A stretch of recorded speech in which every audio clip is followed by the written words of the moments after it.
Hello, everyone. Thank you all for joining us today for our session with Progress on simplifying external data access within Salesforce.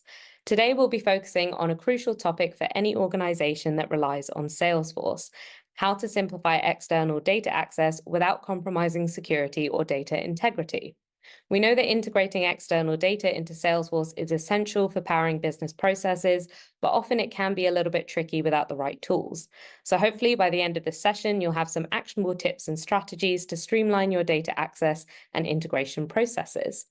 Our speakers for today are Ross Belmont, Director of Product Management at Salesforce, Todd Wright, Senior Product Marketing Manager at Progress, and Aaron Berg, Principal Sales Engineer also at Progress. We'll have some time for Q&A at the end, but feel free to drop your questions in the chat throughout the presentation. If we run out of time, we will be getting back to everyone individually as well. But with that, let's get started. I'll hand over to Todd. Thank you very much for that introduction. I really appreciate it. What really brought this webinar together at the recent Salesforce World Tour, both in London and San Francisco, the Progress Data Direct team had the chance, fortunately, to showcase our solutions for Salesforce customers within the event. And what we found is that many of the attendees were interested in learning more about the combination of Salesforce Connect and the data access capabilities from Progress Data Direct. And for today's LinkedIn Live, we are going to go over exactly that: how to take your current Salesforce investment, enhance it with Progress Data Direct. But to start off, let's learn a little bit from Ross at Salesforce about Salesforce Connect before we jump into what Data Direct is all about and how it fits in. So Ross, I'm going to pass it over to you for the first part. All right, sounds great.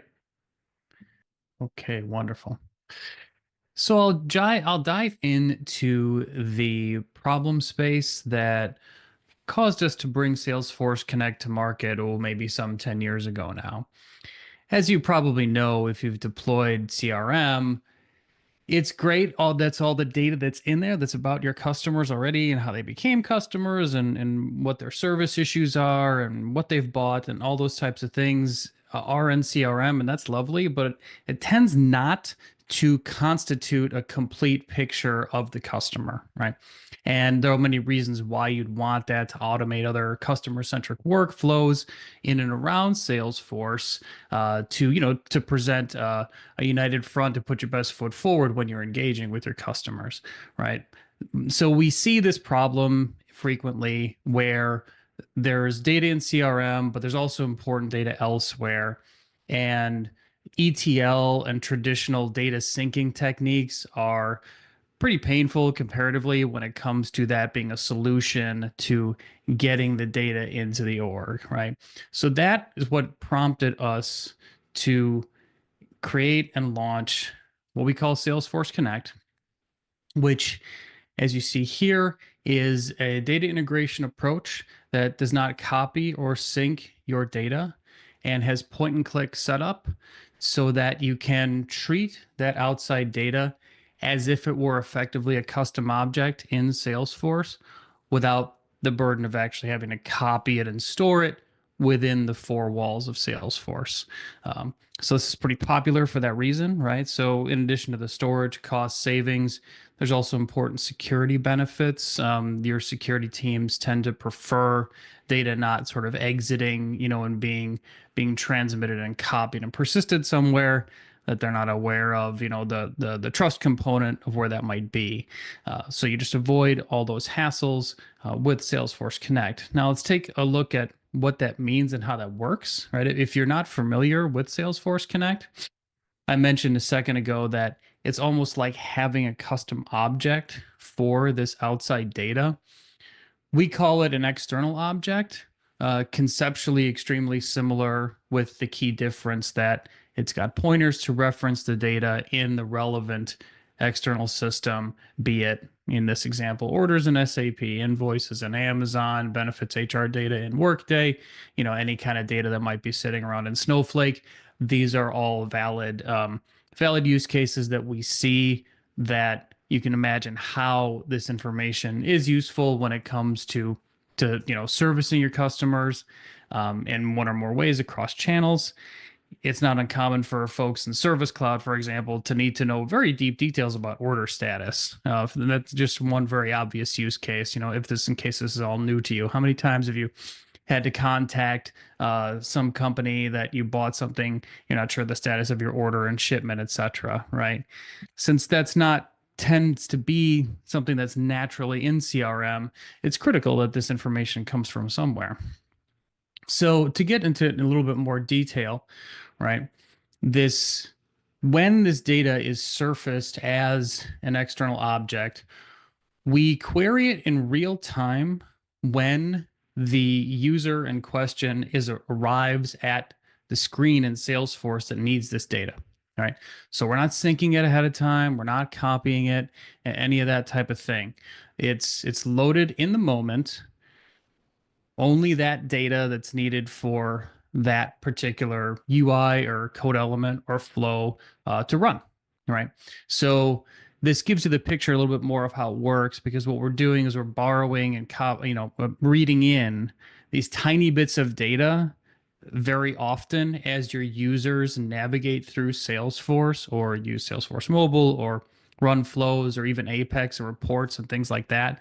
Those all create sort of requests to obtain data.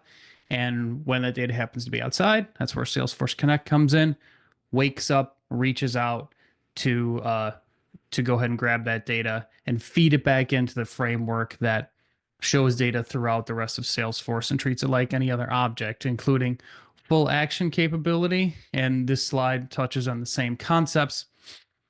Full read-write capability, which is really nice and useful in certain cases. Traditional search support, right? Flows are key. We have a lot of customers using this for flows. Obviously, your details and list views, related lists are usually a popular starting point for this capability. You can write and run Apex on this, including batch Apex, to walk over millions of records if you needed to. That's also powered by Socko and Sossel, so we can send those search requests to the other side. Again, to make the point that almost everything that's brought to bear with custom objects works with these types of external objects without the hassle of ETL syncing that data in, right? So we'll take a quick look at this, emphasizing that the setup is point and click, which is great, especially when we have a good sense for what the data is like on the other side in the remote system. And we'll talk more about that in a second. We have a variety of different sort of protocols we support and speak relative to the popular, data sources that exist. And I'll just go to this in a table here. It's just a little easier to see the details. You are probably familiar with OData if you've heard of Salesforce Connect in the past. And the reason why I'm going to index on that for a second is because it's such a good fit for the rest of the Salesforce platform. You can sort of think of OData as a way to translate something like a SQL statement to a URL. So almost anything that you can reflect as a SQL statement can be translated to an OData request. And that's particularly great for the Salesforce platform because, as you're probably aware, the fundamental database structure underneath CRM and custom objects and everything like that is effectively a relational database concept. So that's why OData is sort of first and foremost in how we go to market with Salesforce Connect, and still represents the largest usage. Second most popular actually is custom Apex. And then we get to some of the other options here that we do support, but are just less relevant for today's discussion. And this is where our friends at Progress come in with their ability to translate something that isn't clearly on this list to OData, which we can then work with, and we can light up the rest of Salesforce from there. So this gives us a nice jumping off point to take a pause and throw it back to the folks at Progress. Well, thank you, Ross. That was great. So as a segue to all the great things that Salesforce can offer, I'm sure there are more than likely people in the audience today where Data Direct actually fits in. And I know Ross touched on that a little bit, but I'm going to go a little bit deeper as far as that's concerned. And in my brief section today, I will discuss 5 ways Data Direct works with your Salesforce investment. And Aaron Berg, who was introduced at the beginning, will keep me honest by demoing all the capabilities afterwards. So to really kick it off, these 5 capabilities include broad connectivity, performance optimization, standards compliance, data security, and custom integrations. So the first one that I had actually mentioned was broad connectivity. Data Direct provides connectors that enable Salesforce Connect to access a wide variety of external data sources, including traditional databases, think Oracle, SQL Server, MySQL, and cloud-based applications, and even APIs. And this broadens the range of systems Salesforce Connect can integrate with, from on-premises databases to software as a service platforms. In regard to performance optimization, Data Direct drivers are optimized for high-speed, real-time data access, really reducing the latency when Salesforce users query external objects. And this really helps you as a customer of Salesforce ensure that external data behaves similarly to native Salesforce data, even when sourced from complex enterprise systems. And the next thing that Data Direct complements Salesforce's standards compliance. Data Direct's connectors are built to support compliance with key data standards like OData mentioned before, which Salesforce Connect relies on to communicate with external systems. By using Data Direct, organizations can ensure compatibility with the OData protocol, which is essential for creating seamless integrations between Salesforce and other platforms. And in regard to data security, always a topic of top concern for organizations, Data Direct provides advanced security features, including encryption and secure data transfer protocols, which really enhances your Salesforce Connect's ability to handle sensitive external data securely. And this is critical for organizations with stringent data protection requirements, such as those complying with GDPR, HIPAA, and some of the privacy laws found in California. And custom integrations. Finally, with Data Direct, users can leverage custom connectors for bespoke systems or older legacy systems that we all have that Salesforce Connect doesn't natively support. This makes it easier to integrate with unique or proprietary databases that would otherwise be challenging to link with Salesforce Connect alone. And with all that said, as promised before, everything that I just mentioned, and I believe a few things that Ross had talked about as well, Aaron's now going to present via demo and see how it all works in action. Aaron, it's back to you. Thank you, Todd and Ross. Before I hop into the demo, I just wanted to recap a few things which were discussed about Salesforce Connect in progress. We offer a product called Hybrid Data Pipeline, which lets you integrate with Salesforce Connect. As Ross mentioned, Salesforce Connect is able to reach out to OData endpoints, and Hybrid Data Pipeline can help you OData enable your data in minutes. We connect to a wide range of data sources such as SQL Server, Oracle, DB2, and even cloud sources such as Google BigQuery.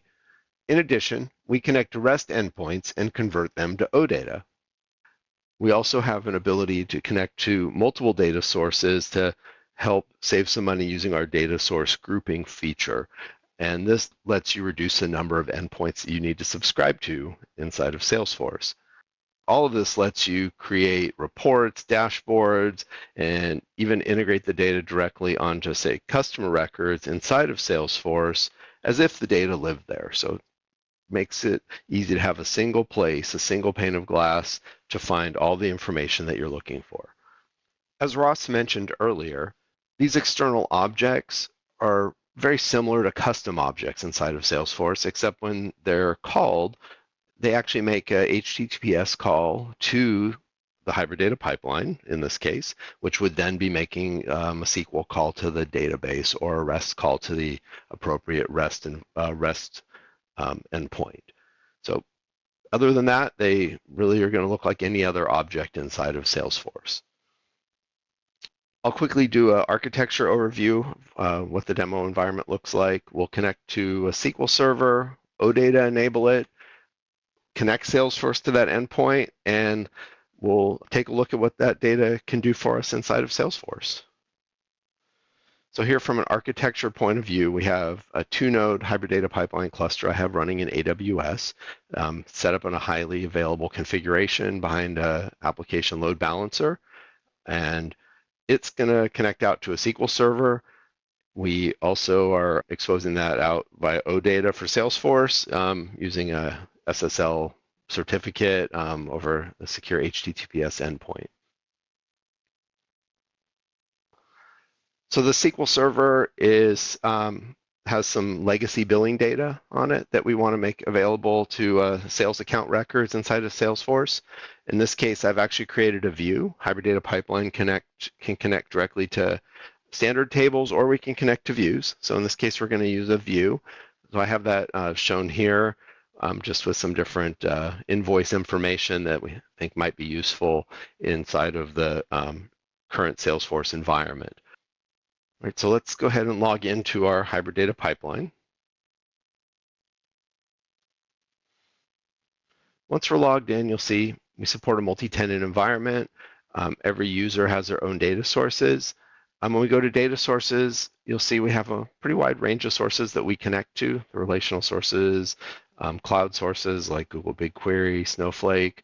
We support third-party JDBC drivers, so if there's sources that you want to connect to that you may have a driver for that we don't have in the product, you can bring those along as well. So quite an extensive list of sources you can connect to. In this case, we're going to connect to a SQL Server. You'll see here connecting just as a standard 1433 connection. And if I go to my OData tab and click Edit View, we'll be able to see the schema that I've chosen for that database, and then we'll see the view that I created.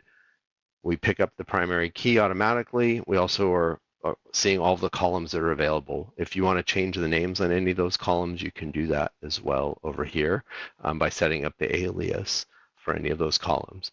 So with that in place, it's very easy then to take the endpoint and bring the data back. So you'll see we're making a call to hybrid data pipeline, and this data is coming directly out of that view in real time. So if we go to Salesforce now and we want to bring that data into Salesforce, we'll come over to here, we'll go into our setup in Salesforce, and we'll go to our external objects, or external data sources. And here you'll see I have a legacy account I created. And this is pointing directly to the URL of the hybrid data pipeline endpoint. We're authenticating as our hybrid data pipeline user. You don't need to store the database credentials inside of Salesforce for this. And once we have that created, we end up with these an external object called legacy accounts. So if we go to external objects here, you'll see this external legacy billing, and you'll see all of the fields that have been mapped to that remote SQL server. If we come back up, I've actually created a tab where we can take a look at that data. So if we go to our legacy billings tab, we can bring all of that information back here. You'll see in real time, it's coming back from this URL. So you can see all that information. And then I actually also created an indirect lookup. So we can go into an account record, and you'll see here legacy billings is going to pull up any related information from that remote SQL server. So we can pull up any outstanding balances or transaction information in real time. So it saves having to go and look in alternate systems, cutting and pasting account numbers. All of that information can be available to your accounts team in real time in Salesforce. And that's really what I think the beauty of Salesforce Connect with this OData solution is it lets you make these connections very quickly and really helps optimize everyone's time and not having to hunt around for the information they need, and also making sure that you're always connecting to data in real time. So if that data were to be updated or changed, it's always going to be current inside of Salesforce. So with that, I'm going to go ahead and send it back over to the team at Salesforce Ben. Thank you. Thank you, Ross, Todd, and Aaron, for sharing your insights today. It was great to hear a little bit more around the topic. And also thank you everyone in the audience as well for sharing your questions as well. I hope you all have a wonderful rest of the day. Thanks, everyone. Bye.